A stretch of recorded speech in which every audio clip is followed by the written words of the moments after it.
Hey, it's Liberty, and today I'm going to be starting a series where I read and talk about a translated fiction novel every month. Today we are travelling to Korea because I began by reading Walking Practice by Min Dolki. This has been one of my goals for a long time, to read more translated fiction because there's so much talent that I feel like I've been missing out on. If you enjoy this, do give this a like and subscribe if you would like to.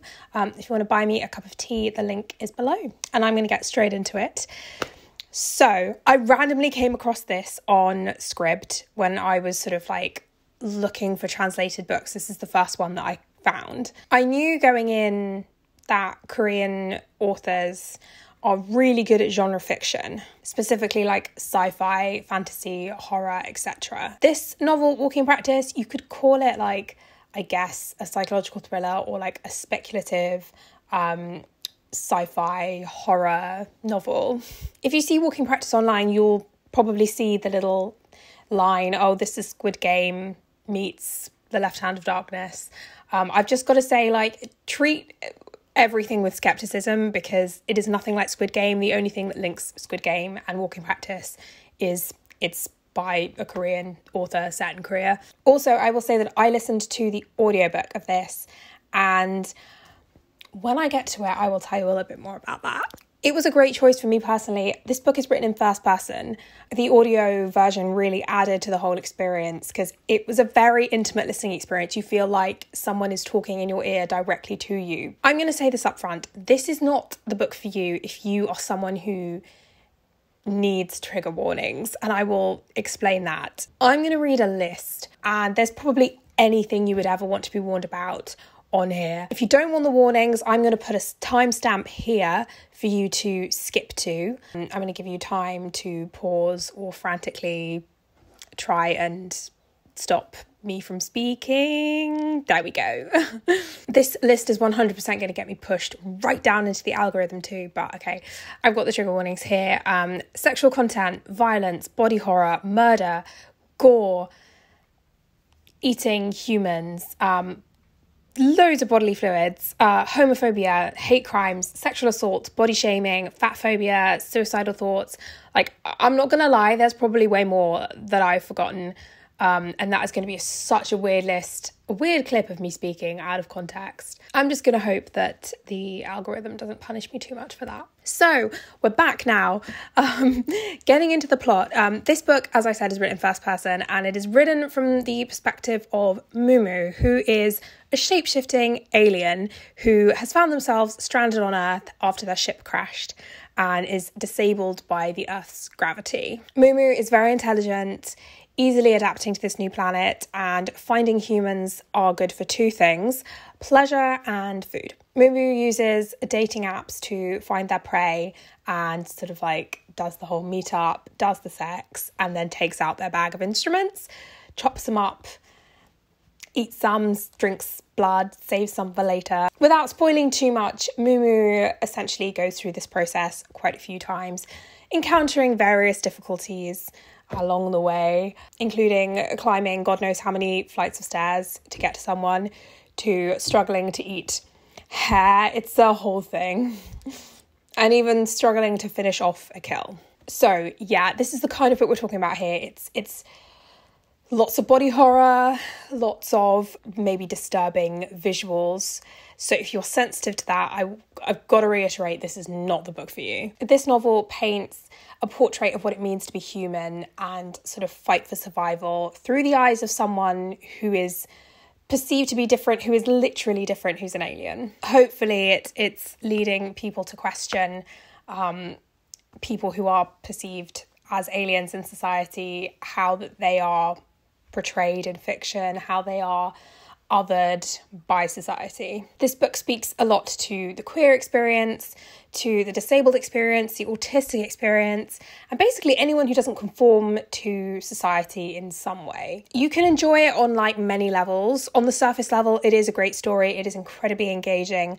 What you're reading, like I said, is sometimes disturbing, sometimes very poignant.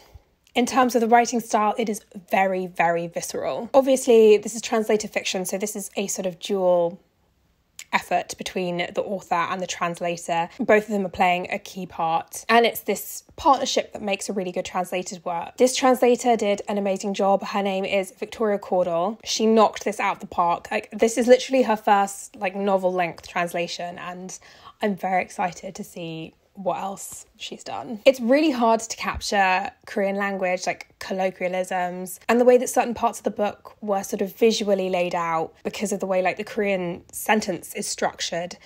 She did a fantastic job. Despite being an alien, obviously, it was very easy to identify with the sort of universally human things that Mumu was experiencing. And, you know, very visually descriptive, fast-paced action. I found myself so engrossed, and I finished this book in like 2 sittings. I would have finished it in 1 sitting, but this was my assessment period, so I was, you know, trying to get some work done as well. Like the whole process of, you know, doing the dating apps, meeting up with people, that whole process of like then the encounter and aftermath, like I couldn't help feeling, you know what? Some humans do this without the eating part. I'm not a dating app person, and after reading this, I never will be. Talking about Mumu though, the internal dialogue and like thought processes of the character was so funny at times. I mean, Mumu is obviously talking directly to you, the reader. It's a very sort of direct, confessional style, opening their heart and mind. It's very much feels like this is a friend chatting to you about their day. It's very fluid and like stream of consciousness-esque. Yeah, there were moments that had me laughing out loud. There were moments that had me cringing. There were moments that had me like running to turn down the volume on my audiobook as I was cooking. Mumu's very kind of emotionally unstable, so you kind of feel the full breadth of emotions.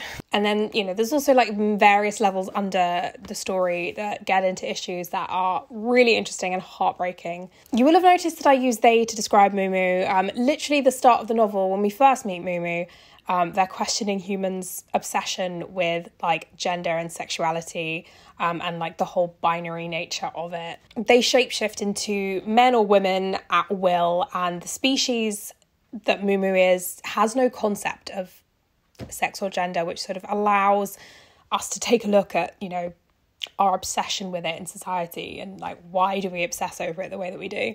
And then other themes that come through are loneliness, the need for connection and love. Mumu doesn't know if any of their species is still out there, or survived the war, like their home planet is destroyed. It's that sort of need for survival that has driven them up to this point. And like with that loneliness comes, you know, the idea of home and what it means to not feel at home in society in which you live, but also constructing a new home for yourself. There's, you know, a very fine line about wanting to be yourself and also be accepted by society, and even Mumu as an alien suffered with that. And we get some other critiques as well, such as like hookup culture, also beauty standards. The beauty standards in Korea are insane, and like especially for women, and the treatment of women in society in general in Korea isn't great. Don't get me wrong, I love K-dramas, but it's not always representative of the country, of the way that men and women interact in like a dating setting or in any setting really. And you really feel that side of things as Mumu navigates as like a woman, female presenting. I don't always know how to explain this. So obviously Mumu is an alien, and thus any presentation is kind of performative, and they are presenting themselves in one way or another. And until things start to unravel a little bit for Mumu, and Mumu definitely goes through a very hard time in terms of like the shape-shifting aspect of things. And also like queerness in South Korea, what it means to be queer in quite a socially conservative country. It's all represented really well in this novel. Yeah, like I'm not trying to spoil too much, because I genuinely think you should experience this for yourself if this is the kind of book that you feel like you want to read. Yeah, I don't think I've read anything like this book before. If you like sort of weird, quirky narratives, this is perfect for you. I recommend it highly. I had a fantastic time reading it. Obviously, it was when I say I had a fantastic time, I mean like the range of emotions that I experienced, the roller coaster that I went on, the rush that it gives reading it, the astonishment that you feel. You go through like a bunch of different emotions. You want to turn it off and never listen to it again. You want to immediately pick it up and listen to Mumu's like thoughts and experience what it's like to be in that headspace. It's fantastic. I mean, it's horror, isn't it? At the end of the day, aren't we all trapped in a flesh prison, just trying to make it through the day? The one thing I will say is that I do wish we could have had a bit more plot and it'd be slightly longer. It's difficult because obviously like I know that's coming from like a British perspective, and obviously like in fiction, novels are very much the default over here, and like the same in the US, but in South Korea there's a real strong tradition of like short stories, novellas and poetry. So I feel weird criticizing that aspect of it because obviously this is translated, so this is just us experiencing somebody else's written tradition. As I said, I listened to the audiobook of this and it was done so well. I feel like first-person audiobooks can go one of two ways, but Nikki Endres, I think that's how you pronounce it, performed the hell out of this. Obviously, this means I missed out on the kind of illustrations that are in the print and the sort of different ways of laying out the sentences, but I imagine both experiences are equally as good and actually very, very different. So if I ever end up wanting to read this again, I think I'll do the print so that I can do both. But I mean, I highly recommend the audiobook. It was fantastic. So yeah, that was my review of Walking Practice. Thank you for watching. I hope you enjoyed this. If you have any recommendations for other translated fiction novels, do let me know. If you do end up reading this book, let me know what you think. And if you've read this book, do let me know what your favourite moment was.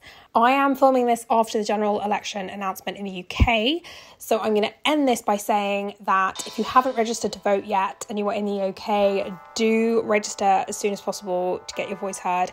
And also do not forget, now you have to bring your ID to the polling station. So please remember that, don't get turned away. We want votes to count. And yeah, happy reading.